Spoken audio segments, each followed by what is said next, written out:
बेबाक मुंसिफ में आप सभी का इस्तकबाल है। मैं हूं खुर्शीद रब्बानी। 18वीं लोकसभा के चुनाव के लिए दूसरे फेज में आज 13 सूबों और यूनियन टेरिटरी की 88 सीटों पर वोट डाले गए। शाम 5 बजे तक के अगर आंकड़ों की बात करें तो सबसे ज्यादा त्रिपुरा में करीब 78% लोगों ने वोट डाले और सबसे कम महाराष्ट्र, बिहार और उत्तर प्रदेश में करीब 55% के आसपास जो है वो पोलिंग हुआ। ये आंकड़े शाम 5 बजे तक के हैं। इस बीच एक तरफ जहां 88 सीटों के लिए वोट डाले जा रहे थे तो वहीं दूसरी जानिब आज फिर prime minister Narendra Modi, home minister Amit Shah, Rahul Gandhi, Mallikarjun खड़गे और उत्तर प्रदेश के चीफ मिनिस्टर योगी आदित्यनाथ ने जमकर हिंदू मुस्लिम, शरिया कानून, विरासत टैक्स, संविधान और गाय के मुद्दों को हवा दी।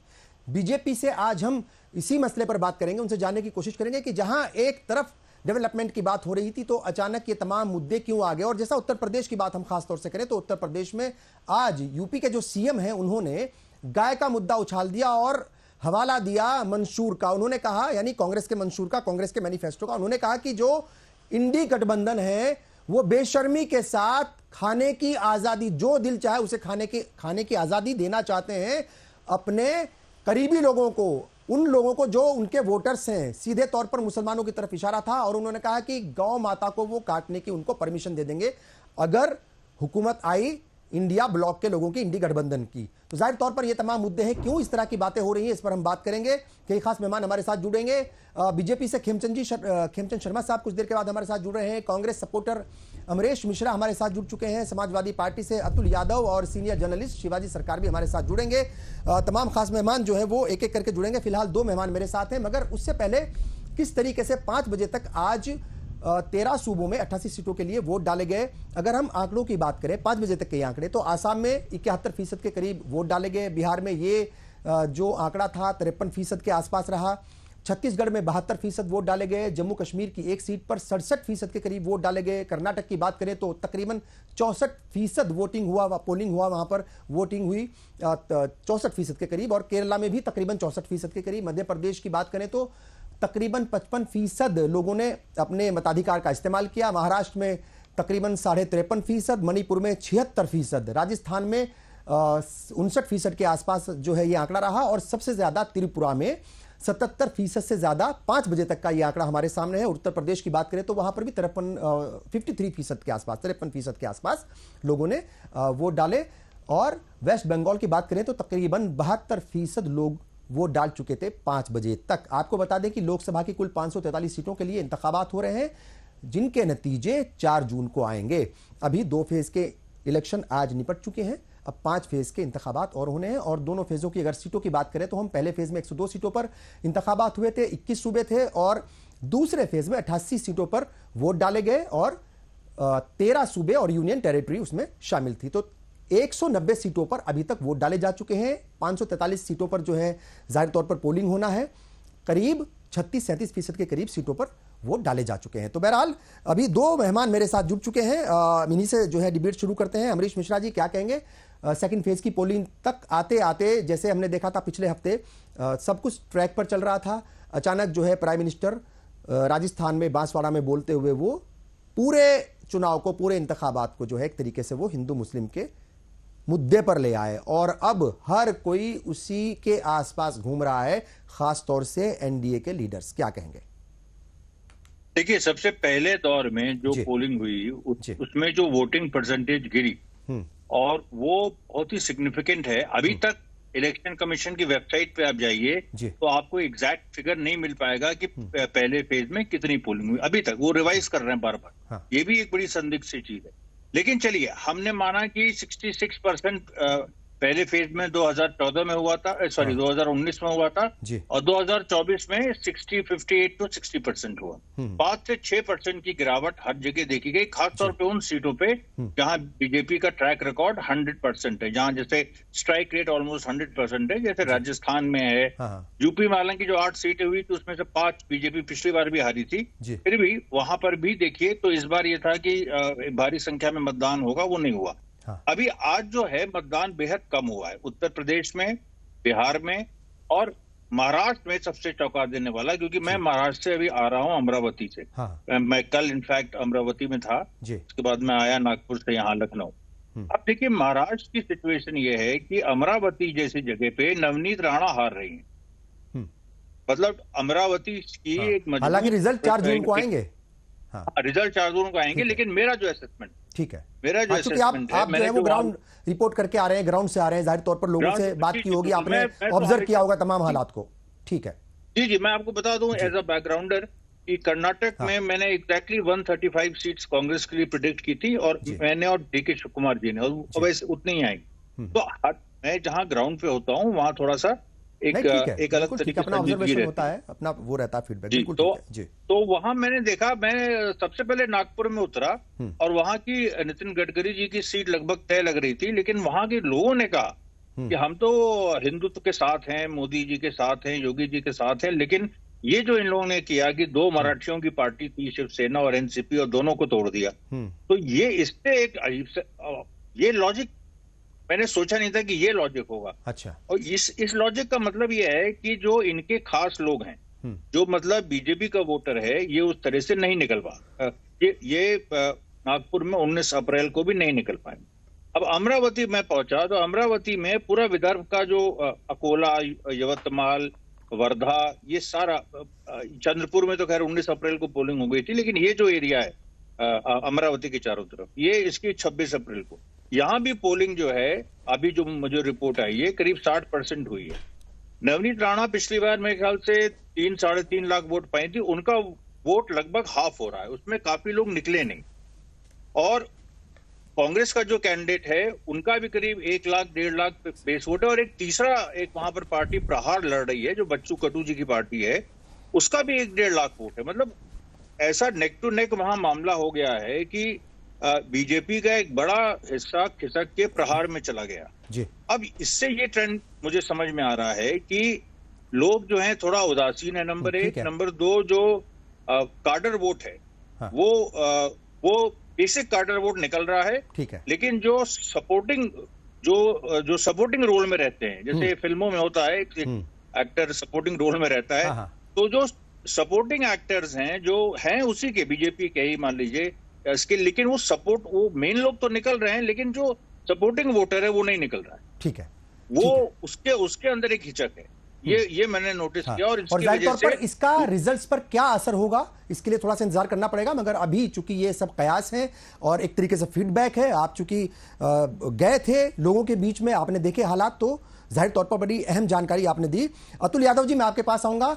16 सीटों के लिए वोट डाले जा चुके हैं पहले और दूसरे फेज में, 80 सीटों में से उत्तर प्रदेश की अगर हम बात करें, क्या फीडबैक है आज का? पहली जो बात है वो ही जानना चाहेंगे, फीडबैक क्या है आपके पास 8 सीटों पर जो आज वोट डाले गए?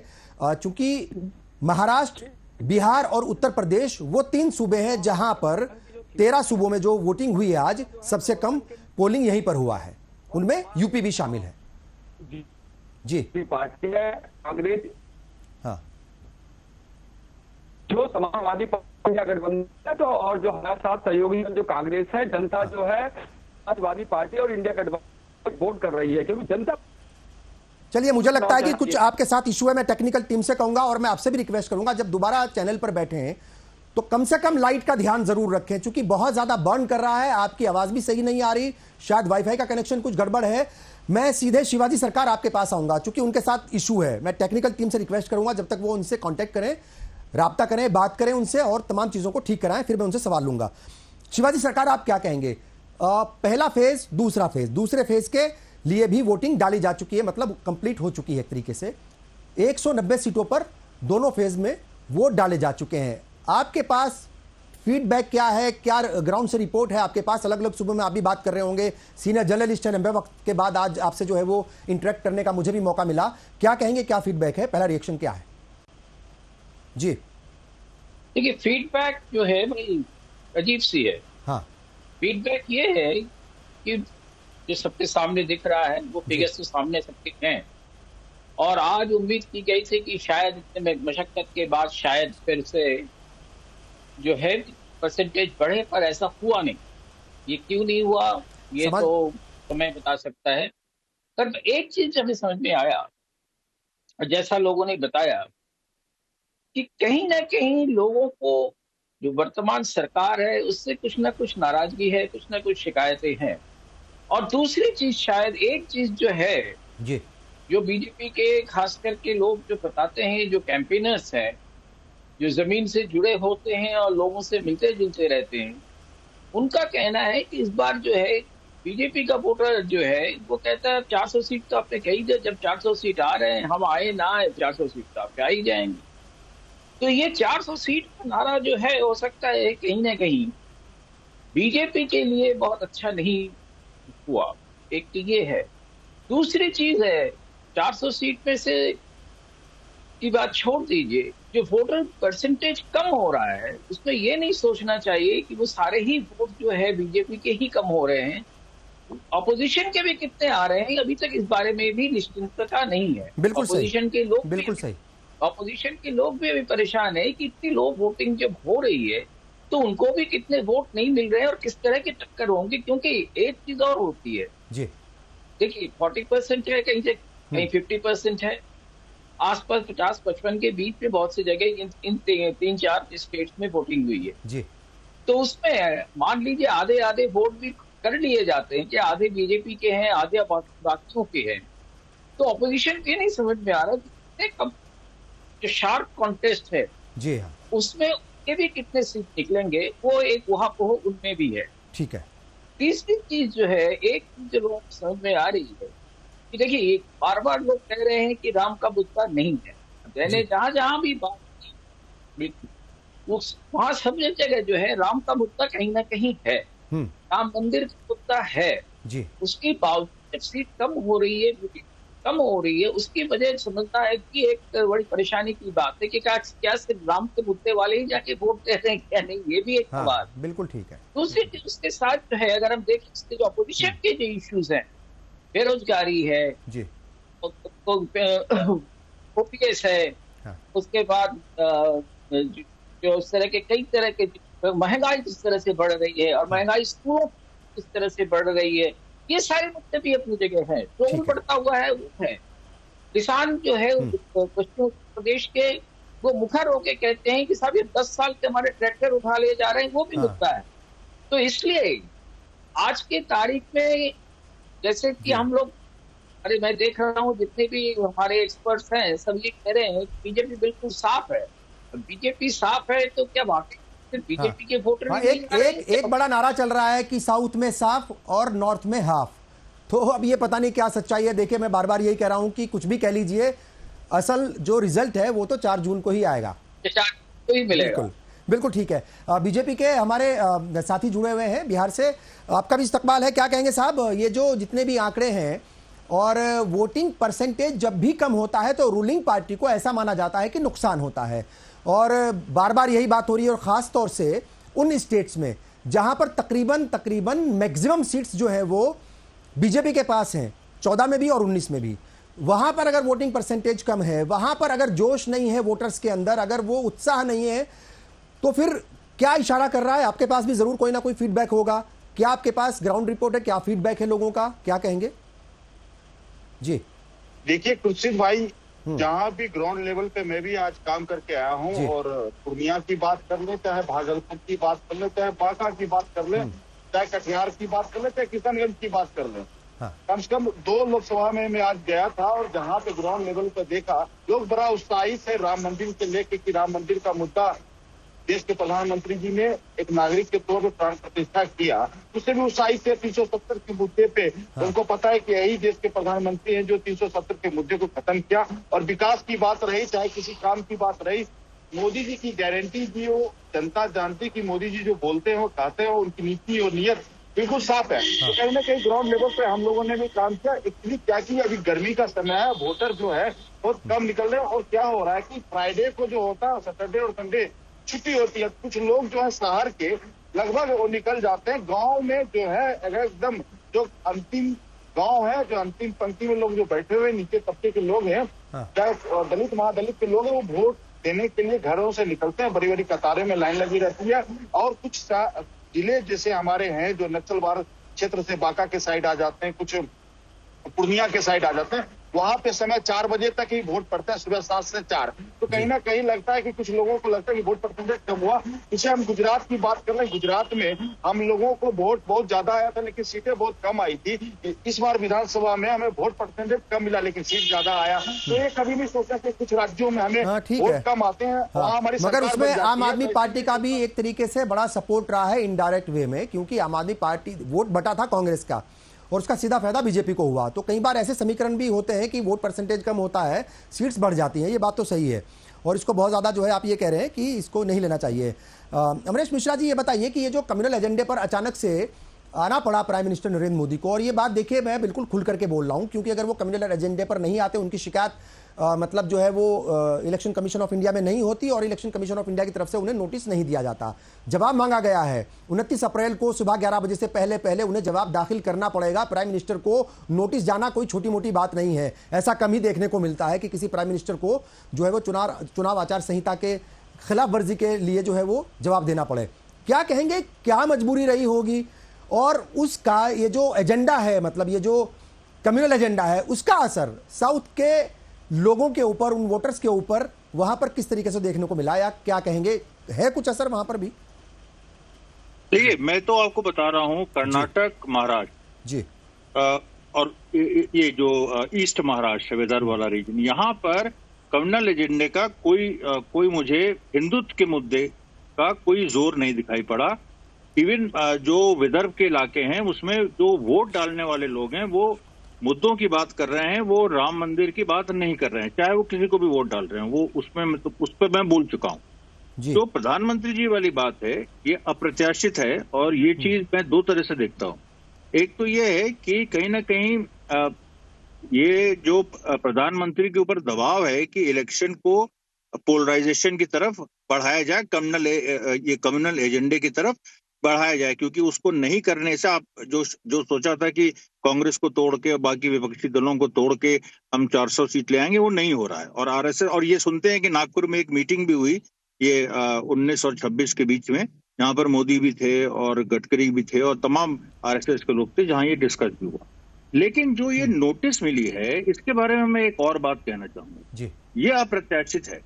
अप्रत्याशित एक और मामले में है। इस मामले में है कि सुप्रीम कोर्ट ने जो इलेक्टोरल बॉन्ड्स पे जजमेंट दिया है, उसके बाद से वो एक मैसेज था तमाम ब्यूरोक्रेसी को कि इन प्रधानमंत्री से डरने की जरूरत नहीं है। ये देखिए बड़ी बात, ये कोई पकड़ नहीं पा रहा है कि ब्यूरोक्रेसी इस बार उतनी डरी हुई नहीं है 2019 की तरह। और ब्यूरोक्रेसी में ये नहीं कह रहा हूं कि प्रधानमंत्री डराते हैं, नहीं, जो माहौल बनता है वो डराता है। कि पुलवामा बन गया माहौल, इतना ज्यादा प्रेशर, पूरा एक देश उन्माद में, तो अधिकारी भी सरेंडर कर जाते हैं। 2022 में भी एक लगभग आते आते जो उत्तर प्रदेश में 2022 में यही हुआ। लेकिन इस बार मैं देख रहा हूं अधिकारी कोशिश कर रहे हैं जहां तहां कि वो इम्पार्शियल रहें और लेवल प्लेइंग फील्ड रहें। और वो बार बार जो चंद्रचूड़ जी का जजमेंट आया है, उसके बाद से मैं ये जो उनके मनोबल में एक उछाल आया है अधिकारियों के, और कि भाई चुनाव फेयर होना चाहिए, ये एक नई बात मुझे। हाँ, लेकिन जो सुप्रीम कोर्ट का आज का एक तरीके से मतलब टिप्पणी कह ले, फैसला ही कहेंगे बल्कि उसको, वो ईवीएम और वीवीपैट के मिलान को लेकर के 100% मिलान को लेकर के उसको खारिज कर दिया। उन्होंने साफ तौर पर कहा कि वैसा नहीं होगा। तो प्राइम मिनिस्टर का रिएक्शन भी आया, उन्होंने कहा कि सुप्रीम कोर्ट का ये फैसला अपोजिशन के लीडर्स के ऊपर, उन लीडर्स के ऊपर खासतौर से जो लगातार ये डिमांड कर रहे थे, करारा तमाचा है। तो आप इसको कैसे देखते हैं? देखिए, मैं इसको, सुप्रीम कोर्ट एक संस्था है। सुप्रीम कोर्ट ने जो मैसेज देना था वो ये नहीं देना था कि कांग्रेस को जिताओ या बीजेपी को हराओ, ये मैसेज नहीं देना था। मैसेज देना था इस बारे में एक जो ब्यूरोक्रेसी, हाँ, कि मतलब कि भाई जो चीज है नहीं, डरो ही नहीं, लेवल प्लेइंग फील्ड, जितनी लेवल प्लेइंग फील्ड हो सकती है उतनी लेवल फील्ड रहनी चाहिए, लेवल फील्ड। वो सुप्रीम कोर्ट का अपना जजमेंट है, उसके बारे में अभी मैंने उस जजमेंट को ठीक से मतलब पढ़ा भी नहीं है, इसलिए उसके बारे में हाँ कई सारी इंपॉर्टेंट बातें हैं उसमें। जो है वो साफ तौर पर ये कहा गया है कि जो वीवीपैट और ईवीएम और वीवीपैट का जो 100% मिलान है वो उसको खारिज कर दिया उन्होंने, बहुत क्लियरली बोला है। और साफ तौर पर यह भी हुआ है कि जो बैलेट पेपर से इलेक्शन कराने की डिमांड की गई थी, एक याचिका दी गई थी, उसको भी खारिज कर दिया। और 2 जजों की ये बेंच थी जिसमें फैसला सुना गया। और ये इंपॉर्टेंट बात है कि अगर कोई रिजल्ट आने के 7 दिन के अंदर शिकायत करता है ईवीएम की, तो उस शिकायत को सुना जाएगा, और लेकिन 7 दिन के अंदर वो शिकायत होनी चाहिए। दूसरे और तीसरे नंबर पर आने वाले कैंडिडेट कर सकते हैं, यह इंपॉर्टेंट बात है। और किसी भी लोकसभा क्षेत्र की 5% ईवीएम मशीनें जो होंगी, 5% ईवीएम मशीनें, वो कोई भी हो सकती हैं, उनको रखा जाएगा। उनका जो है मतलब यानी एग्जामिन किया जाएगा उनको, और एग्जामिन वही करेंगे जिस कंपनी ने वो मशीनें बनाई हैं, उसके जो इंजीनियर्स हैं वही एग्जामिन करेंगे। तो बहुत सारी इंपॉर्टेंट चीजें हैं। तो जाहिर तौर पर वो 2 जजों की बेंच थी जिसने जो है ये आज फैसला सुनाया, ये इंपॉर्टेंट बात है। बहुत सारी चीजें हैं जिनका जिक्र करना बहुत जरूरी है। यहां पर शिवाजी सरकार में वापस आपके पास आऊंगा, और इंपॉर्टेंट बात यह है कि पश्चिम बंगाल की मालदा जो सीट है, दोनों मतलब जो है वहां पर प्राइम मिनिस्टर दोनों सीटों के लिए आप गए थे। मालदा जो जिला है वहां पर रैली कर रहे थे, और आज फिर उन्होंने मंगलसूत्र और विरासत टैक्स पर कांग्रेस को घेरा। वो कह रहे थे कि इंडी गठबंधन आपकी प्रॉपर्टी पर कब्जा कर लेगा और अपने वोट बैंक में उसे बांट देगा। और वोट बैंक के लिए वो सीधे बोलते हैं। अभी जब पिछले हफ्ते वो बोल रहे थे तो उन्होंने कहा वो वोट बैंक है जो ज्यादा बच्चे पैदा करते हैं, वो जो घुसपैठिए हैं। ठीक है साहब, तो आज भी नोटिस मिलने के बाद भी प्राइम मिनिस्टर अपने बयान पर अड़े हुए हैं। जी शिवाजी सरकार। देखिए मुझे मालूम नहीं जी, आज तक कभी किसी प्रधानमंत्री ने इस तरह से बोला नहीं है, और ऐसे बोलना भी नहीं चाहिए। है क्या चीज ये है कि चुनाव है, चुनाव में हमें वोट चाहिए। उसके लिए ये जरूरी नहीं है कि हर वक्त दूसरे को नीचा ही दिखाया जाए, पर ये हो रहा है। मजहब का नाम पहले हम चुनाव में नहीं देते थे, हम देखते थे पहले भी चुनाव हुए, मजहब और जाति का नाम के लिए बिना इंगित जरूर किया जाता जी। पर वो साफ साफ जो है हिंदू और मुसलमान और इस तरह से बातें की जाती है, जहाँ ईसाई है ईसाइयों की बातें की जाती है। तो मैं समझता हूँ ये जो है सिर्फ सियासत के लिए ही नहीं, ये अपने पूरे समाज के लिए कोई अच्छी बात है। प्रधानमंत्री बार बार कह रहे हैं मंगलसूत्र की बात। सवाल है कि हिंदुस्तान में जब आजाद हुआ, और कई बार ये बात आई शायद यहाँ कम्युनिस्ट शासन लागू हो जाए, तो मैं अपने बचपन में बुजुर्गों से सुनता था कि कम्युनिस्ट लोग कैसे होते हैं। कम्युनिस्ट लोग आते हैं, आपके घर के सब कुछ उठा ले जाते हैं, देखते हैं, और आपके पास अगर 10 रुपए है तो अगर आप दूसरे घर में 2 रुपए है तो सबके हिसाब से 2-2 रुपए बांटेंगे। इस तरह की बातें हुआ करती, ये अटकलें चलती रहती है। कम से कम जिस कुर्सी की बात हो रही है वहां से इस तरह की बात बिल्कुल नहीं होनी चाहिए। कोई भी हिंदुस्तान में ये नहीं कर सकता है कि किसी के घर की प्रॉपर्टी जो है, संविधान में भी है, प्रॉपर्टी एक्ट में भी है, वो ये नहीं कर सकता है, सीधी सी बात। दूसरी चीज इनहेरिटेंस की बात हो, इनहेरिटेंस लॉ श्याम पित्रोदा ने पता नहीं वो अमेरिका में रहते हैं, उनको कहाँ से सूझ गया। अमेरिका में, पूरे अमेरिका में लागू नहीं है, वो 4 स्टेट्स में लागू है इनहेरिटेंस एक्ट, और उसमें 55% तक की टैक्स देने की बात है, और वहां भी इसको लेके बहुत विरोध। और हिंदुस्तान में तो देखिए, हिंदुस्तान में उसके बिना ही अगर आज मुझे अपने बेटे को अपनी ही प्रॉपर्टी देनी हो, तो मुझे जो है जो इसका जो मार्केट वैल्यू है उसके हिसाब से उसको टैक्स देकर, उतनी रजिस्ट्रेशन फी देकर तब कराना पड़ेगा। इसको लेके बहुत दिनों से जद्दोजहद चल रही है, पर अभी तक कोई खास समाधान नहीं मिला। कभी कभी एक आध बार उत्तर प्रदेश में जब उनको कोई खास वजह से वो करना होता है, वो रिलैक्स कर देते हैं, ऐसे एक आध स्टेट पे और भी। पर ये मुद्दा बहुत गर्म मुद्दा है। आखिर किसी बेटे को अपने बाप की संपत्ति अगर मिलती है, उसके पिता की संपत्ति अगर मिलती है, तो उसके लिए पूरा टैक्स उसको क्यों देना पड़ेगा? क्या जरूरत है? ठीक है, अगर आपके रजिस्ट्रेशन के लिए री रजिस्ट्रेशन का एक इशू आता है, तब 5,000 रुपए लीजिए, 4,000 रुपए लीजिए, या मिनिमम जो आपके क्लरिकल कॉस्ट आता है उसके हिसाब से करके उसको कर दीजिए, जहाँ केस फेयर है और फ्री है। तो ये इनहेरिटेंस लॉ के लिए इस तरह से बात करना, प्रधानमंत्री को सीधे सीधे कहना चाहिए ऐसा हम होने नहीं देंगे। साफ साफ उनको ये कहना चाहिए था इनहेरिटेंस। हालांकि वो सफाई आ गई कांग्रेस की भी और सैम पित्रोदा की भी। और बात ये भी है कि 10 साल पहले बीजेपी के कई लीडर्स जो है इस पर डिबेट करने की बात, या डिस्कस करने की बात या चर्चा करने की बात कह चुके हैं, उसका भी जो है वो, और वो कोई छोटे मोटे आदमी ने नहीं कहा था, वो जो फिनांस मिनिस्टर थे उन्होंने कहा था, तो वो बात हो चुकी थी। हालांकि सब क्लियर हो गया, मगर चूंकि परसेप्शन पर और एक तरीके से जो है मतलब बात होती है इंतखाबात में, वो अपना काम करता है, कई बार जो है वो नेता कुछ कहना चाहता है, उसकी बात को कुछ और बना करके पेश किया जाता है, और ये सारी पार्टियां करती हैं। इसमें कोई एक पार्टी ऐसा नहीं है कि कोई दूध की धुली है, सारी पार्टी के लीडर्स, मैक्सिमम पार्टियों के बड़े लीडर्स जो है मतलब ऐसा मौका मिलने पर वो ऐसा वो करते हैं, मतलब होता है ऐसा, तो इसको कहीं इससे कोई इनकार नहीं कर सकता। खेमचंद शर्मा जी भी हमारे साथ जुड़ चुके हैं बीजेपी से। खेमचंद जी, थोड़ा देर से आप जुड़े, बहुत देर से इंतजार कर रहे थे हम आपका। क्या रिएक्शन है? आज 88 सीटों पर वोट डाले गए दूसरे फेज के लिए, अब तक 190 सीटों पर वोट डाले जा चुके हैं, और दोनों ही जो फेज थे वहां पर 19 के मुकाबले, 2014 और 2019 के मुकाबले वोटिंग परसेंटेज जो है वो कम देखने को मिला। वजह क्या लगी आपकी? क्या जो है वो ग्राउंड रिपोर्ट है आपके पास? देखिए, ग्राउंड रिपोर्ट बहुत ही इंकरेजिंग है, भारतीय जनता पार्टी के लिए बहुत उत्साहजनक है, भारतीय जनता पार्टी के लिए बहुत पॉजिटिव है जी। और जहां से भी हम बातें कर रहे हैं वहां पे एक तरफा वोटिंग हुई है, और वोटिंग कम होने के एक दो कारण है, और एक कारण है सबसे बड़ा कि जो विपक्ष है वहां पे निराशा है, और ये इंडी गठबंधन तो दिखा रहे हैं, लेकिन अगर आप टेम्पलेट लेंगे पश्चिमी उत्तर प्रदेश का, वहां पे अगर कांग्रेस का कैंडिडेट खड़ा है तो जो समाजवादी पार्टी या फिर और जो पार्टी हैं उनके लोग, उनके कार्यकर्ता उनके साथ कनेक्टेड ही नहीं है, उनके साथ खड़े ही नहीं है। अगर समाजवादी पार्टी का कोई कैंडिडेट खड़ा है तो दूसरी पार्टी के कार्यकर्ता या दूसरी पार्टी का जो नेता है वो उनके साथ चलने को तैयार नहीं है। तो वहां पे जो लोगों में या सिंपैथाइजर में एक तरीके से निराशा है कि इनके पास कुछ है नहीं और ये कुछ कर भी नहीं सकते।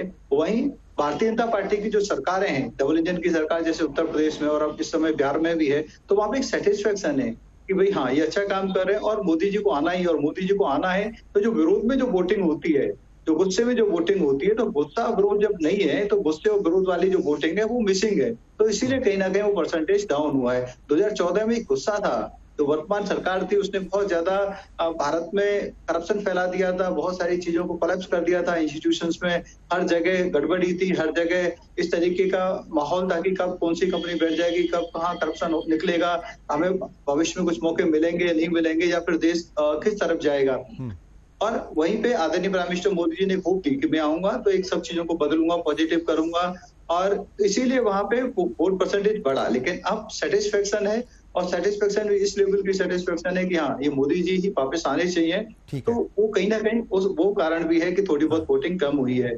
तीसरा जो बड़ा कारण है मौसम का कारण है। इस समय जो मौसम है, इस समय जो टाइमिंग है, भीषण गर्मी पड़ रही है, हर जगह भीषण गर्मी पड़ रही है, तो उसकी वजह से भी कहीं ना कहीं वोटिंग कम हुई है। लेकिन भारतीय जनता पार्टी के जो इनपुट्स हैं, आप कह रहे हैं कि भारतीय जनता पार्टी को ना घबराने की जरूरत है, ना परेशान होने की जरूरत है, और आपने कहा कि जो इंडी गठबंधन की जो पार्टियां हैं उनमें तालमेल नहीं है, वर्कर्स में खासतौर से, ऊपर लेवल पर तालमेल हो सकता है, मगर यही बातें जो है वो बीजेपी के लिए भी सुनी गई, बिहार के लिए, कि भाई जेडीयू ठीक है वो तालमेल हो गया, सरकार बन गई वापस से, मगर जो वर्कर्स हैं दोनों पार्टियों के, जो वोटर्स हैं, वो एक दूसरे को सपोर्ट नहीं कर रहे फील्ड में। वही बात पश्चिमी उत्तर प्रदेश में भी जो है सुनने को मिली कि जो आरएलडी के वर्कर्स हैं वो उतना सपोर्ट नहीं कर रहे। महाराष्ट्र से भी तकरीबन वैसी खबरें हैं, दोनों पार्टियां जो है अजीत पवार वाली और शिवसेना की, वो जो उनके वर्कर्स हैं, जो वोटर्स हैं, वो उतना सपोर्ट नहीं कर रहे। तो ये दावे इंडिया ब्लॉक के लोग भी कर रहे हैं आपके खिलाफ, और आप कह रहे हैं इंडिया ब्लॉक के साथ वैसा हो रहा है, मगर सच्चाई क्या है? जाहिर तौर पर उसके लिए तो 4 जून का इंतजार करना पड़ेगा। मैं एक सवाल आपसे और पूछूंगा खेमचंद जी, और वो ये है कि देखिए, मेरा ख्याल कि इस मसले पर पहले भी आपसे बात हुई कि पिछले इतवार से जो माहौल बदला है, और वो जो मुद्दे थे उनसे हट करके हिंदू मुस्लिम और तमाम चीजें आ गई हैं, बहुत सारा सच झूठ उसके अंदर है। आज का भी मैं जिक्र कर रहा था कि प्राइम मिनिस्टर को नोटिस मिल चुका है, उसके बाद भी आज भी उन्होंने मंगलसूत्र की भी बात की और वही विरासत टैक्स की भी बात की, मगर जो होम मिनिस्टर हैं वो और थोड़ा सा आगे निकले। उन्होंने कहा कि अगर राहुल गांधी या फिर इंडिया गठबंधन की हुकूमत बन गई, इंडी गठबंधन की हुकूमत बन गई, तो वो शरिया कानून लेकर के आएंगे, और राहुल कितना भी जोर लगा लें, हम शरिया कानून लागू नहीं होने देंगे। तो शरिया कानून लागू करने की बात कौन कर रहा है? मतलब बार बार वही सवाल है। तो इस तरह की बातें क्यों आ रही हैं? ये बार बार वही शरिया, वही कानून, बल्कि आज तो जो चीफ मिनिस्टर हैं उत्तर प्रदेश के, वो खुल्लम खुल्ला बोल रहे थे कि ये बेशर्म इंडी गठबंधन ये गाय को कटवाना चाहते हैं, अगर इनकी सरकार आ गई तो मतलब जो है वो गाय भी खुल्लम खुल्ला कटेगी, ये परमिशन देंगे। मतलब गाय भी आ गई, अभी तक तो गाय गायब थी, अब गाय भी आ गई आज से। जी, गाय हमने लाए, आपने देखा हुआ, अभी ओवैसी जी का वीडियो वायरल हुआ है।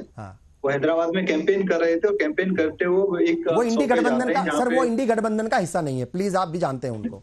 बिल्कुल बात कंप्लीट करनी, मैं इंडी गठबंधन पे नहीं कर रहा, मैं गाय कहाँ से आई मैं उस पे जा रहा हूँ। अच्छा, तो वीप की दुकान पे जाते हैं और कहते हैं काटते रहो, और इंडी गठबंधन का हिस्सा नहीं है, लेकिन किसको सपोर्ट करते हैं, किसको सपोर्ट करेंगे अगर जरूरत पड़ी, तो ये भी हम सब जानते हैं कि वो कांग्रेस की विचारधारा के लोग हैं और ये पहले भी साथ में रहे और दोबारा भी साथ में आ सकते हैं।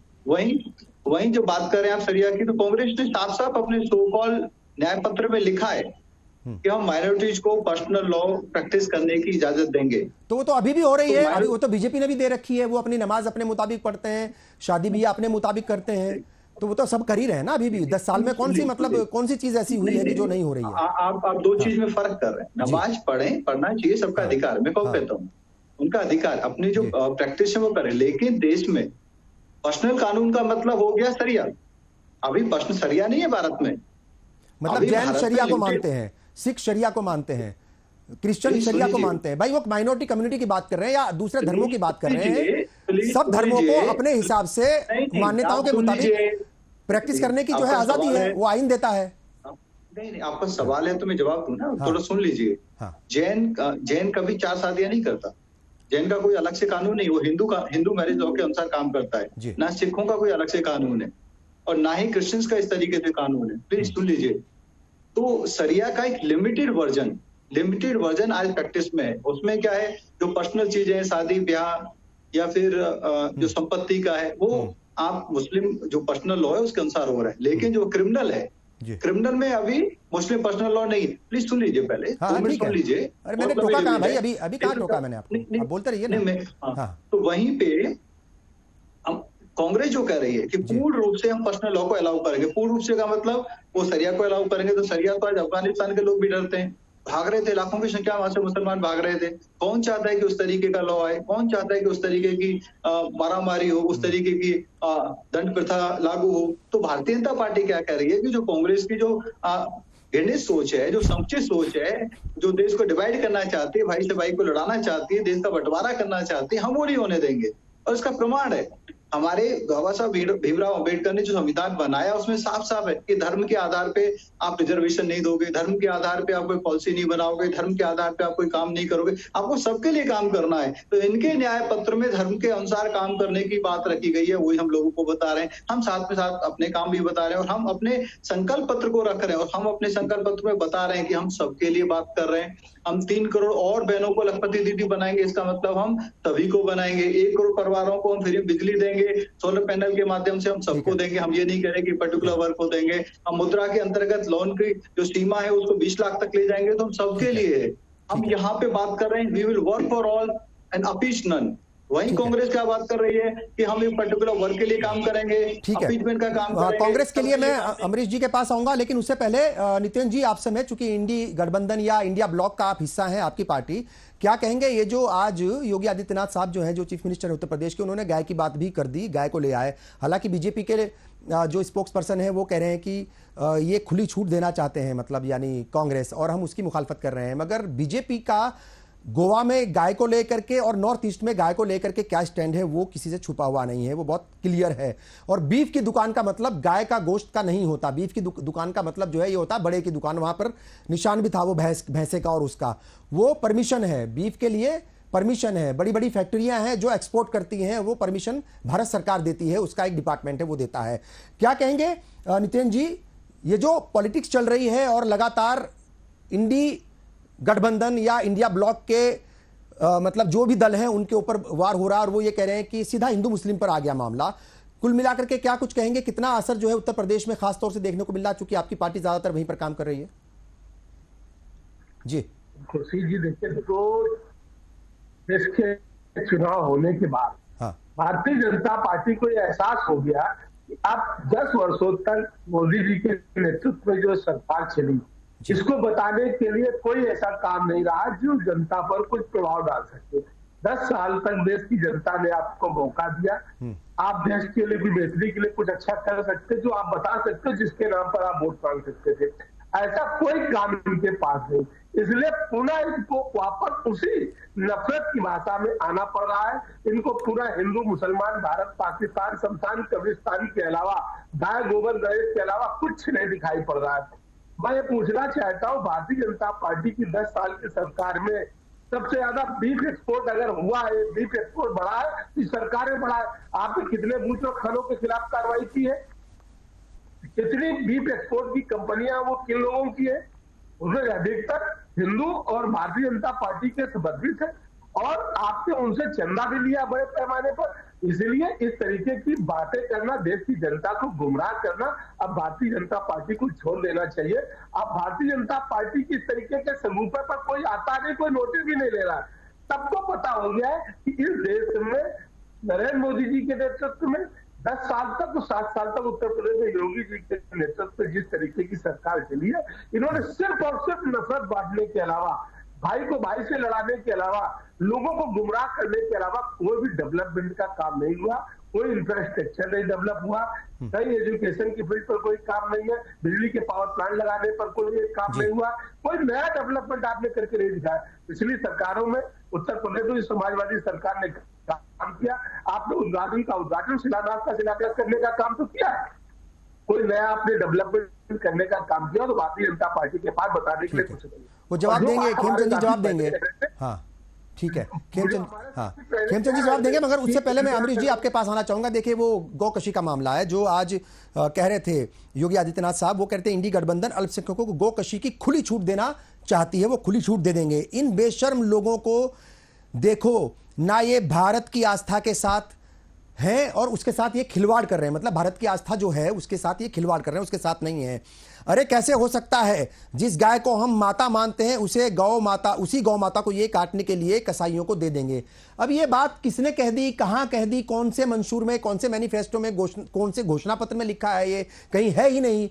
मतलब ये मेरा सवाल ये है आपसे कि क्या कुछ मुद्दे जानबूझ करके वैसे लाए जा रहे हैं जिससे माहौल गर्म हो, जिससे एक मतलब जो है दो कम्युनिटी के बीच में मतलब खाई दूरियां बढ़े और उसका फायदा फिर इलेक्शन में उठाया जाए? देखिए ये बात बिल्कुल सही है कि पोलराइजेशन कराने की पूरी कोशिश हो रही है। हाँ। अब इन लोगों को लग गया है कि जिस नोट पे चुनाव शुरू हुआ था उस पे बीजेपी नहीं जीत रही है किसी भी हालत में। मतलब ईवीएम वगैरह की बात छोड़ दीजिए आप, किसी भी हालत में, क्योंकि अधिकारी इस बार जो हैं वो थोड़ा ज्यादा न्यूट्रल हैं और फेयर प्ले करेंगे वो। अब योगी आदित्यनाथ जी की समस्या ये है कि उनकी सरकार में गौशालाओं को लेके बहुत बड़ा स्कैम हुआ है, और ये बात उनकी सरकार ने के खुद ब्यूरोक्रेट्स ने इन्वेस्टिगेट की, वो रिपोर्ट पड़ी है, कोई भी देख ले, नवनीत सहगल ने उस रिपोर्ट को बनवाया था, और वो रिपोर्ट अभी भी सरकारी रिपोर्ट, मतलब कोई भी उसको जाके कभी भी वो सार्वजनिक भी हो सकती है, जिसमें यह आया था कि जो गौशालाएं उत्तर प्रदेश में हैं उनमें 60% गौशालाओं में करीब 40% गाय मर चुकी हैं, 40% गाय मर चुकी हैं। हाँ, आ रहा हूँ सर, ये बात आई थी। आ रहा हूँ खेमचंद जी, आपके पास ही आऊंगा, आपके पास ही मौका है जवाब देने का। जी हाँ, नहीं सर, प्लीज कंटिन्यू। हाँ हाँ हाँ, मैं बता रहा हूँ आपको कि ये उत्तर प्रदेश सरकार के आंकड़े हैं। हाँ, दूसरी बात ये है कि मैं उस पे भी नहीं जा रहा हूँ। हम तो चाहते हैं कि ये जो गाय का मसला है या किसी हिंदू मुस्लिम की बात है, इसमें हम फटे ही क्यों? जो हमारे मुद्दे हैं, बेरोजगारी, महंगाई, जो डेवलपमेंट का सवाल है, जो कांग्रेस ने एक रेडिकल नारा दिया है कि वेल्थ हम रीडिस्ट्रीब्यूट करेंगे, वो सारी चीजें गरीबों को। अच्छा, दलितों में मुझे इस बार देखा और महाराष्ट्र में दिखा, आप विश्वास नहीं करेंगे, दलितों ने महाराष्ट्र में हमको कहा, और ये उत्तर प्रदेश की मैं हूँ, ये उन्नाव का बेसिकली, और इलाहाबाद तक मेरा वो है पूरा, तो उत्तर प्रदेश और महाराष्ट्र के दलितों ने ये कहा कि अगर बीजेपी आ गई तो संविधान खत्म हो जाएगा, और हमारा रिजर्वेशन खत्म हो जाएगा। ये बात गांव चली गई दलितों में। तो अब आप सोचिए कि ये जब बात दलितों में चली गई है, और दलितों ने 2022 के उत्तर प्रदेश विधानसभा चुनाव में बीजेपी को वोट दिया था, मायावती का वोट लगभग आधा हो गया, तो ऐसी स्थिति में ये लोग जो पूरी कोशिश कर रहे हैं, ये सफल ही नहीं हो पाएगी। आप अब देखिएगा, प्रधानमंत्री जितना भी इस बार बोल रहे हैं, अभी तीसरे फेज में बोल रहे हैं, चौथे फेज में बोल रहे हैं, 5वें फेज में बोल रहे हैं। एक तो, और मजेदार बात यह है कि योगी आदित्यनाथ जी वो इररिलेवेंट होते जा रहे हैं इस पूरे माहौल में। आप देखिएगा कि उनको यहाँ के बाहर बहुत, हैदराबाद उनको मोस्ट प्रॉब्ली ले जाएंगे अगर ले जाएंगे, अदरवाइज कर्नाटक में तो विधानसभा चुनाव में भी जब वो गए थे तो उनको मोदी जी ने पीछे कर दिया था। तो योगी आदित्यनाथ जी की जो लाइन है वो बहुत ज्यादा इररिलेवेंट होती चली जा रही है। ठीक है। अच्छा, उत्तर प्रदेश में तो कुछ, हाँ, उत्तर प्रदेश में तो कुछ इस तरह की भी खबरें लगातार आ रही थी कि भाई इंतखाबात के बाद हो सकता है कि योगी साहब को बदल दिया जाए, चूंकि जैसा राजस्थान और मध्य प्रदेश और छत्तीसगढ़ में हुआ। राजस्थान में ये था कि वसुंधरा को ही बनाएंगे चीफ मिनिस्टर, मगर अचानक फिर वो पर्ची में नाम आया किसी का, वो खुद भी चौंक गई थी, नाम तो उन्होंने खोला था। तो ऐसा भी मतलब जो है, और उसकी वजह से एक ठाकुर कम्युनिटी जो है, वो जो बिरादरी है, उसमें भी नाराजगी पहले फेज में देखने को मिली। उसके बाद जो है बहुत डैमेज कंट्रोल करने की कोशिश की गई, ना मालूम कितना वो हुआ कितना नहीं। मगर खेमचंद जी आपसे जवाब चाहेंगे। देखिए, 2-3 बातें हैं। एक तो ये कि जब डेवलपमेंट हुआ है, सरकार ने किया है, चाहे वो मरकज की हुकूमत हो 10 साल से, मतलब यानी बीजेपी की रूलिंग पार्टी बीजेपी है और प्राइम मिनिस्टर नरेंद्र मोदी की क़यादत में सरकार चल रही है। उत्तर प्रदेश में तकरीबन 7 साल हो गए, वहां पर जो है योगी जी हैं, या दूसरे सूबों में। तो बात जब डेवलपमेंट की है तो मुद्दे और काम किया है, लगातार आप ये कह रहे हैं काम दिखता भी है, बहुत सारा काम है जो दिखता है। जो ये कहते हैं कि काम नहीं हुआ, वो मुझे लगता है कि वो थोड़ा गड़बड़ करते हैं। तो काम तो दिखता है, तो काम के ऊपर ही क्यों फोकस नहीं, काम के ऊपर ही क्यों टिके नहीं रहे, क्यों जो है ये मतलब गाय भी आ गई, शरीयत भी आ गई। बाबर का भी जिक्र हो रहा था अभी राजस्थान में 3 दिन पहले। वो कह रहे थे कि जो राजस्थान के स्टेट प्रेसिडेंट हैं सीपी जोशी, वो ये कह रहे थे कि तीसरी बार जब प्राइम मिनिस्टर की ओथ ले लेंगे मोदी साहब, तो बाबर की औलादे भी जय श्री राम बोलेंगी। अब बताइए साहब, मतलब क्या क्या मुद्दे आ गए, क्या कहेंगे, क्यों डेवलपमेंट की बात नहीं हो रही, बाकी चीजों पर हो रही है? जी, अनम्यूट कर लीजिए प्लीज। देखिए, हम तो डेवलपमेंट की बातें कर रहे हैं। अभी देखिए, कांग्रेस के बिना सिर पैर की बातें कर रहे हैं कि उत्तर प्रदेश की रिपोर्ट है। अरे, हमने गौशाला बनाने का काम किया है, गौधन को सुरक्षित करने का काम किया है। जिस तरीके से आप लोग आइसोलेट करते हैं, जिस तरीके से आप लोगों ने करप्शन करके गौधन को खत्म करने की योजना बनाई या किया है, उस तरीके से आपको शर्म आनी चाहिए। और आप आरोप लगा रहे हो योगी बाबा ने गौधन को संरक्षित किया है और एम्पावर किया है। हर जगह गौशाला बना के उनको बचाने की कोशिश की गई है, और बिना किसी आधार के, बिना किसी ऑफिशियल रिपोर्ट के आप बिना सर पैर के उनका आरोप लगा रहे हैं। रही बात, हम तो आज भी डेवलपमेंट की बात कर रहे हैं, विकास की बातें कर रहे हैं। 10 साल की जो हमने विकास किया उसके आधार पर गारंटी देने की बातें कर रहे हैं। लेकिन विपक्ष जो षड्यंत्र कर रहा है, जो देश को डिवाइड करने की कोशिश कर रहा है, भाई से भाई को लड़ाने की कोशिश कर रहा है, हिंदू से मुसलमान को लड़ाने की कोशिश कर रहा है, डीवीसी से पॉलिटिक्स खेल रहा है, उसके बारे में लोगों को बताना जरूरी है कि ये अपने घोषणा पत्र में, अपने सो कॉल न्याय पत्र में क्या सोच लेके आए हैं। इनकी सोच डिवाइड करने की सोच है, हमें बंटवारे की सोच है। यहाँ पे सरिया लागू करना चाहते हैं, पुनः ये बहनों पे ट्रिपल तलाक थोपना चाहते हैं, पुनः यहाँ पे फिर से जजिया कर लगाना चाहते हैं। कर्नाटक में तो उन्होंने हिंदुओं के मंदिर पे जजिया कर लगा ही दिया था, लेकिन वो ये हाउस में गिर गया। अदरवाइज तो वहाँ पे 10% उन्होंने जजिया कर लगा ही दिया था। पूरे देश में अगर ये आएंगे तो पूरे देश के मंदिरों पे जजिया कर लगा देंगे, हिंदुओं पे जजिया कर लगा देंगे। तो यही इनका वेल्थ डिस्ट्रीब्यूशन है कि हिंदुओं के मंदिर पे, हिंदुओं की संस्थाओं पे जजिया कर लगाओ, और उसको ये जो इनके बांग्लादेशी यहाँ पे आए हुए हैं, रोहिंग्या यहाँ पे आए हुए हैं, उनमें बांट डालो। इनको इंडियन मुस्लिम से भी कोई लेना देना नहीं है। यहाँ पे जो इलीगल वर्कर्स यहाँ पे आए हुए हैं दूसरे देशों से, जो उन्होंने घुसा लिया अपने सत्ता में, आप देखेंगे किस तरीके से इन्होंने जम्मू में रोहिंग्याओं को बसाया, पूरा देश पार करके जम्मू तक पहुंच गए। कैसे पहुंच गए वो? हाँ। अच्छा, सुनिए ना सर, सुनिए ना खेमचंद जी, क्यों नहीं निकाल देते? किसने रोका है भाई बीजेपी को? मरकज में तो 10 साल से बीजेपी की हुकूमत है, और जम्मू कश्मीर में जो है वो एलजी के हाथ में है सब कुछ, ठीक है साहब, और वो होम मिनिस्ट्री के अंडर में आते हैं। तमाम एजेंसीज जो हैं, तमाम एजेंसीज, सिक्योरिटी एजेंसीज जितनी भी है, सिक्योरिटी फोर्सेस सारी की सारी मरकज के हाथ में है। तो किसने रोका है भाई? निकालिए ना बाहर, हाथ पकड़ के निकाल दीजिए। कौन रोक रहा है आपको? आप घुसाना आसान है, आप इंटरनेशनल सिनेरियो में निकालोगे तो हमारे यहाँ पे कानून है। तो यही लोग सुप्रीम कोर्ट में जाते हैं आधी रात को, कहते हैं नहीं उनको निकालो मत। हमने तो उनके जो इलीगल डॉक्यूमेंट है उनको फ्रीज किया है, हमने जो इलीगल तरीके से उन्होंने सरकारी जमीन पे कब्जा किया हुआ था उसको रिकवर किया है, उनको एक लोकल एरिया में आइसोलेट किया है, उनको प्रॉपरली मॉनिटर किया जा रहा है, और प्रोसेस ऑन किया है कि उनको सही समय पे यहाँ से भारत से डिपोर्ट भी किया जा सके। लेकिन इन्होंने जम्मू में बता दिया। कितनी बड़ी साजिश है, पूरा देश क्रॉस करके जम्मू पहुंच कैसे गए? चाइना पास में वर्मा के, वहां नहीं गए, लेकिन जम्मू पहुंच गए क्योंकि कांग्रेस की सरकार ने वहां पे डेमोग्राफी चेंज करने के लिए साजिश रची, फैसिलिटेशन दिया। कितने लोग हैं सर? कितने लोग हैं, जरा बता सकते हैं आप? तादाद बता सकते हैं कितने लोग हैं? हजारों की संख्या में, वहां पूरी बस्ती है। मैं गया हूँ, पूरी रोहिंग्याओं की बस्ती है। कितने हजार है? छोड़ दीजिए, चलिए। अब अच्छा, मैं राहुल गांधी के एक बयान पर आता हूं। राहुल गांधी आज ये कह रहे हैं कि जब जब प्राइम मिनिस्टर डरते हैं, और आजकल वो डरे हुए हैं, वो जब जब डरते हैं तो पाकिस्तान के और मुसलमानों की बात करने लगते हैं। और जो पार्टी प्रेसिडेंट हैं कांग्रेस के, मल्लिकार्जुन खड़गे साहब, वो ये कह रहे हैं कि बीजेपी वो इस देश के आइन को, संविधान को बदलना चाहती है। जब तक मैं जिंदा हूं ऐसा नहीं होने दूंगा। दोनों पर मैं आपका रिएक्शन चाहता हूं। देखिए, राहुल गांधी की आप पूरी बात कही है। जब जब मोदी डरता है तो वो झूठ बोलता है। नोटिस मिल गया उनको। मोदी नहीं, नोटिस अलग चीज पे। आप तू तड़ाक कर रहे हैं देश के प्रधानमंत्री के लिए, एक बुजुर्ग व्यक्ति के लिए जो आपसे 25-30 साल बड़े हैं, अनुभव में भी बड़े हैं, काम किया है, करोड़ लोग उनको प्यार करते हैं, उनके मान का सम्मान करते हैं, लेकिन आप तू तड़ाक करते हैं। तो आप तू तड़ाक करके अपने पैरों पे कुल्हाड़ी मार रहे हैं।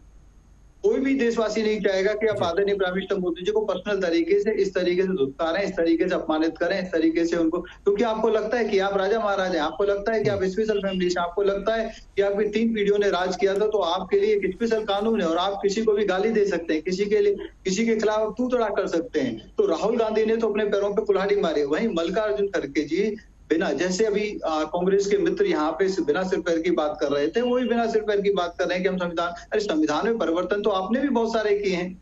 हमने कब कहा कि हम संविधान के मूल ढांचे को चेंज करने वाले हैं? मूल ढांचे को चेंज करने का ना भारतीय जनता पार्टी ने अपने संकल्प पत्र में लिखा है, ना ही कभी भारतीय जनता पार्टी ने कहा, ना भारतीय जनता पार्टी की विचारधारा रही। भारतीय जनता पार्टी ऐसी ही बातें इंडिया ब्लॉक के लोग कहते हैं, ऐसी ही बातें समाजवादी पार्टी के लोग कहते हैं, ऐसी ही बातें कांग्रेस के लोग भी कहते हैं कि हमने वो बातें कही नहीं, ना कहीं मैनिफेस्टो में लिखा है जो प्राइम मिनिस्टर या दूसरे लीडर्स बोल रहे हैं, वो भी वैसे ही दावे करते हैं। मैं अमरीश जी आपसे ये रिएक्शन चाहूंगा कि ये जो संविधान को बदलने का मामला है, लगातार ये बात होती है और इंडी गठबंधन की तरफ से ये सवाल उठाया जाता है, मतलब ये बात कहां से आ गई? जैसे वो सवाल कर रहे हैं, वो बता रहे हैं कि भाई ये मंशूर में लिखा है, मतलब मैनिफेस्टो में लिखा है, तो वो तो नहीं कह रहे हैं। हालांकि कुछ नेताओं के बयान जरूर आए थे, उनमें एक जो है वो कर्नाटक से भी एक मेंबर पार्लियामेंट थे, उनका टिकट काट दिया गया, और अयोध्या के मेंबर पार्लियामेंट थे, उन्होंने भी ये बात कही, बाइट्स उनकी चली कि 400 सीटें आ जाएंगी तो हम संविधान बदल देंगे। मतलब इसी बात को लगातार प्रचलित करके वोट बटोरने की क्या सियासत है ये कांग्रेस की और इंडिया ब्लॉक की? जी देखिए, अयोध्या के एमपी लल्लू सिंह और बेंगलोर में अनंत कुमार, इन लोगों ने अपने भाषण में कहा है, जो दर्ज है, कि हम संविधान 400 सीट आएंगी तो हम संविधान बदलेंगे। लेकिन मैं उस मुद्दे पे नहीं जा रहा हूँ। बात यह है कि दलितों में, मैं बीजेपी के प्रवक्ता से पूछना चाहूंगा, दलितों में ये क्यों डर है कि संविधान बदला जाएगा अगर बीजेपी सत्ता में आएगी और उनका रिजर्वेशन खत्म हो जाएगा? ये जो उनका बात कहते, भारतीय जनता पार्टी के साथ खड़े, आप मेरे साथ कहीं भी किसी भी दलित टोले में चलिए, आप कहीं भी चले जाइए, आप उत्तर प्रदेश में कहीं भी चले जाइए, मैं वोटिंग की बात नहीं कर रहा हूँ, लेकिन उसमें ये बात है, आप चलिए, ये एक मैसेज आ गया है, किस गांव में जाना चाहते हैं? वो नहीं तो ये मैसेज है तो कैसे गया? ये मैंने तो नहीं पहुंचाया, ये मैंने तो नहीं पहुंचाया। चैलेंज को एक्सेप्ट करता हूँ। अरे भाई, ये मैं कह रहा हूँ, मैंने तो नहीं पहुंचाया ना, मैं ये कह रहा हूँ कि ये बात किसने पहुंचाई? ठीक है, ये बात दलितों तक नहीं, दलितों तक पहुंची कैसे यार? ये तो बताओ कैसे? हमने तो नहीं पहुंचाया, नहीं, लेकिन ये तो कोई संगठन नहीं, ये तो लेकिन बीजेपी के मतलब खिलाफ लगातार ये प्रोपेगेंडा भी कह सकती है, मतलब बीजेपी क्लेम कर सकती है कि प्रोपेगेंडा उनके खिलाफ, और इंडिया ब्लॉक के जो लीडर्स हैं वो लगातार यही कह रहे हैं कि 400 सीटें आ गई। लेकिन ये बात सच है कि कर्नाटक के मेंबर पार्लियामेंट बीजेपी की, तो उनका टिकट कट गया, और अयोध्या के जो मेंबर पार्लियामेंट है उन्होंने ये बात बोली है, और उनके अलावा कई सारे और लीडर्स हैं जिनके बाकायदा मतलब वो वायरल हुए हैं, मतलब ट्वीट भी और उनके बयान भी वायरल हुए हैं। ये बात तो सच है, इसमें तो कोई दो राय नहीं है। बीजेपी के लीडर्स ने ही बोला है, ये बहुत सारे लीडर्स ने बोला है। नितिन जी, मैं आपके पास आऊंगा, क्या कुछ कहेंगे? चूंकि 2 फेज की तो वोटिंग हो चुकी, तमाम चीजें हैं, ये जो इतने भी मुद्दे उठाए गए हैं, चूंकि एक नया मुद्दा आज ही आया है, और वो जैसे मैंने कहा वो गाय का मुद्दा था, उसके अलावा शरिया कानून भी आ गया। 2 दिन पहले जो है चीफ मिनिस्टर कह रहे थे वो फातिया पढ़ने जाते हैं साहब, और उससे पहले निजाम की बात की थी कि निजाम को खत्म करने की बात जो है होम मिनिस्टर बोल चुके हैं। कुल मिलाकर के क्या पीडीए का मुद्दा चलेगा, या ये मुद्दे जो है कहीं ना कहीं इनसे इंडिया ब्लॉक को या समाजवादी पार्टी को घबराने की जरूरत है? क्या कुछ कहेंगे? फाइनल रिमार्क्स क्या आपके? जी देखिए, पीडीए ही चल रहा है जी, ठीक है, इसके कारण भारतीय जनता पार्टी पूरी तरीके से घबराई हुई है। अब इनको इस तरीके के अनर्गल बयानबाजी करने की जरूरत पड़ रही, जैसा कि अभी आपके चैनल के माध्यम से मैं देख रहा था, भारतीय जनता पार्टी के प्रवक्ता जिस तरीके के अनर्गल प्रलाप कर रहे थे, जजिया कर लगा देंगे, क्या मतलब ऐसी बातें कहां से लाते और कैसे इनके जहर में आती, जिस तरीके की बातें बोलते। ठीक है, मंदिरों में ये इंतखाबात के वक्त, इलेक्शन के वक्त जो है अक्सर ये ऐसे बयान आते हैं, और मेरा ख्याल के मैंने कल भी इसी मसले पर बात की थी, राहुल गांधी ने कैसे तू तड़ाक किया था प्राइम मिनिस्टर के साथ, और कैसे प्राइम मिनिस्टर ने जो है वो हिंदू मुस्लिम के मुद्दे को लेकर के आए हैं, इन मसले पर हमने कल बात की थी। और जाहिर तौर पर बात यही है कि भाई असल मुद्दों पर बात होनी चाहिए। ये महापर्व है, लोकतंत्र का महापर्व है, ऐसे में झूठ के सहारे नहीं बल्कि असल मुद्दों के सहारे तमाम पॉलिटिकल पार्टियों को लोगों के बीच जाकर के अपनी बात रखनी चाहिए। बहरहाल तमाम मेहमानों का मैं शुक्रिया अदा करता हूं, आप एक लंबे वक्त तक मेरे साथ जुड़े रहे, और तमाम नाजरीन का भी शुक्रिया। दूसरे फेज के लिए जो वोटिंग थी वो शाम 6 बजे खत्म हो गई है, और अगर 5 बजे तक के आंकड़ों की बात मैं करूं, एक बार फिर दोहरा देता हूं, तो आसाम में तकरीबन 71% वोट डाले गए, बिहार में 53%, छत्तीसगढ़ में 72%, जम्मू कश्मीर में तकरीबन 67% वोट डाले गए, कर्नाटक में तकरीबन 64% जो है वोट डाले गए, केरला में 64% के करीब वोट डाले गए, शाम 5 बजे तक मध्य प्रदेश में वो 55% के करीब का आंकड़ा है, महाराष्ट्र का तकरीबन 54%, 53.5% के करीब का आंकड़ा है, मणिपुर में 76%, राजस्थान में 60%, और त्रिपुरा में 77%, उत्तर प्रदेश में 52%, वेस्ट बंगाल में 71% जो है वो वोट डाले गए थे 5 बजे तक। 4 जून को रिजल्ट आएंगे, तब तक के लिए इंतजार करना पड़ेगा, मगर इस बीच बहुत सारे मुद्दे लगातार गर्माते रहेंगे। बहरहाल आपने प्रोग्राम देखा, आपका शुक्रिया। मुझे और पूरी टीम को दीजिए इजाजत। आदाब।